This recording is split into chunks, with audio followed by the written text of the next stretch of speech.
We all know the air outdoors is somewhat polluted. You might have also heard that it's not as polluted everywhere. In fact, the amount of pollution in the air varies quite a bit around the world. So have you ever wondered what's the bad stuff we need to be worried about, or what it does to us? How we can protect ourselves from this pollution? Those are all questions everyone should be thinking about, and I'm about to tell you why.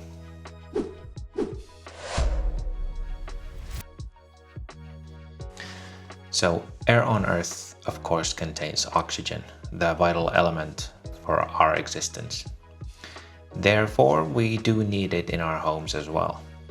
So, one way or another, the outdoor air must get into our homes. Enter the bad stuff, pollutants. Pollutants are things that are in our air already. When the air is considered clean, the pollutants are still there.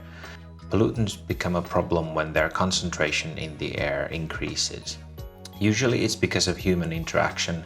Industry and traffic are at the top of the list when we look at big polluters. The most harmful particles, however, when looking at numerous studies, are small particles. Particles exist in the air in different sizes, but the big ones get filtered out by our own filtering systems that exist in our upper airways.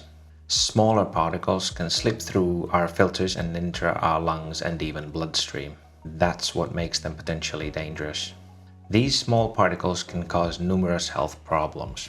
In fact, in developed countries, exposure to small particles causes more serious health risks than all other environmental factors combined. So if there's something we should be worried about, it's our daily exposure to these small particles. How exactly do we know what the air is like where we live? Well, commercially available meters and devices are notoriously bad at measuring particles, and that's exactly the thing we're interested in. Even though we can't reliably measure particles in the air with off-the-shelf devices, there are devices that can reliably do that. And luckily, some companies are doing the measuring worldwide while posting the data online for all of us to see. IQ Air, for example, is one of these companies. At iqair.com, you can see the global situation regarding air pollution and small particles, and it's live. They also show prevailing winds for tracking particle movement.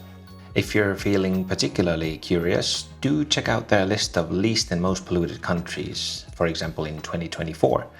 They have mountains of measured data and even some insight to what's going on in each country. I'll leave links to these locations in the show notes. We humans spend somewhere between 85 and 90% of our time indoors as a global average. This means that the easiest way of protecting ourselves from these small particles is to prevent them from getting indoors in the first place. Of course, this is not so much of a problem if you happen to live in an area where there aren't too many particles floating around. If you happen to be one of these lucky few people, congratulations. For the rest of us, there are a few ways of going about this. The first option, and the one I would recommend for everyone, is to equip your house or apartment with an air handling unit, also known as HAU, HRV, or ERV. The purpose of the air handling unit is to control the incoming and outgoing air while filtering out impurities. This way you know you're getting enough oxygen and fresh air from outdoors while keeping all the bad stuff out. The second option would be to use an air purifier. This is a device that is normally a standalone unit that circulates the air in a single room. Cleaning the air this way can be argued being cheaper, but poses some problems as well. Problems like noise and efficiency. It also quickly loses its cheapness when we compare an air handling unit that always covers the whole house versus the single room air purifier. Imagine having them in each room. Of course, there are a lot of variations of each of these options and more. It's never as simple as to say there's one solution for everyone. Nevertheless, my go-to option is always option number 1, air handling unit.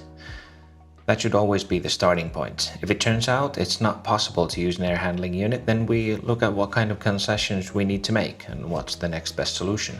If you found this informative and would like to encourage me to make more content like this, feel free to press the thumbs up, or even better, leave a comment. If you'd like to stay informed in the area of ventilation and indoor climate, you could consider subscribing to my newsletter. Thank you for watching, and I'll see you in the next one.